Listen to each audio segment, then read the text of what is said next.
महाराष्ट्रातील 4,05,000 हेक्टर शेती योग्य जमिनीवर खासगी कंपन्यांचा डोळा आहे व ती जमीन अडकविण्यासाठी योजनाबद्ध पद्धतीने सोलर वीज निर्मिती करण्याची गरज दाखवून तात्काळ त्या संदर्भात सरकार निर्णय घेण्यात आले।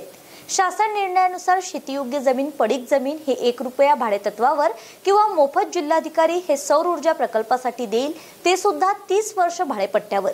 इतर राज्यांमध्ये सौर ऊर्जा ही नदीच्या काठी या जमिनीवर आहे। गुजरातमध्ये कॅनोलवर सौर ऊर्जा प्रकल्प राबवण्यात आले। मग महाराष्ट्रात 1 रुपया भाडे करून कंपन्यांना नफा करणारी प्रकल्पासाठी शेतजमीन कुठल्या निकषांवर देण्यात येत आहे, असा प्रश्न ॲडव्होकेट मनीष मोडक यांनी उपस्थित केलाय। एकीकडे देशात अदानी समूहाने सौर ऊर्जेमध्ये लागणारी उपकरणे तयार करण्यासाठी मोठी गुंतवणूक केली आहे, सोबतच स्वतः सौर ऊर्जा निर्माण करण्याचे कंत्राट शासनाकडून घेत आहे। यावेळी काही मोजक्याच कंपन्यांना शेतकऱ्यांची जमीन देऊन तेथे त्यांना स्थानिक करण्याचे प्रयत्न शासनाकडून चालवण्यात येत आहे। आम आदमी शेतकरी संघटनातर्फे या शासनाच्या निर्णयाचा विरोध करण्यात येत असून ग्रामपंचायतींनी 1 इंच जमीन सुद्धा 1 रुपया भाडेपट्ट्यावर कंपन्यांना देऊ नये असं आवाहन ॲडव्होकेट मनीष मोडक यांनी पत्रकार परिषदेतून केलंय।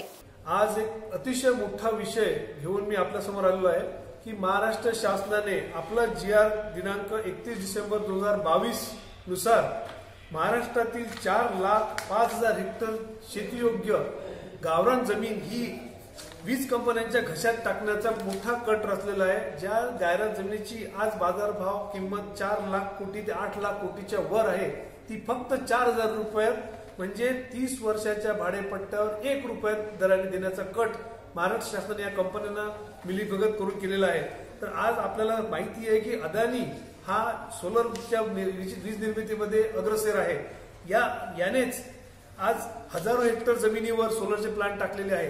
महाराष्ट्राची शेतीयोग्य जमीन घेणे हे कितपत योग्य आहे यासाठी आमचा कडकडून विरोध आहे आणि यासाठी आम्ही आंदोलन उभे करू।